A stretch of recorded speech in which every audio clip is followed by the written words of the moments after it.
আসসালামু আলাইকুম রহমতুল্লাহ বারাকাতু।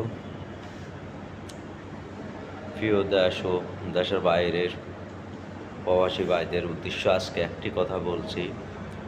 বাংলাদেশের এমন একটি পরিস্থিতি যে বাংলাদেশের মানুষ কেউ কেউ সাথে ঠান্ডা মাথায় সুন্দরভাবে কথা বলতে চায় না।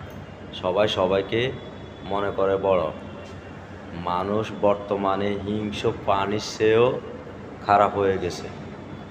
ধৈর্য বলতে মানুষের মধ্যে নাই। কে কাকে মারবে, কে কাকে ঠকাবে, এই চিন্তায় শুধু সব সময় মানুষের মাথায় রাখে। আসলে ভাই, দিন শেষে একটা কথাই মনে রাখবেন, মৃত্যু কিন্তু একদিন হবে। মৃত্যুর কথা প্রতিদিনে একটিবার হলো স্মরণ করুন। এই মৃত্যুর কথা স্মরণ করলে আপনি সব কিছু বুঝতে পারবেন। প্রতিদিন একবার স্মরণ করবেন।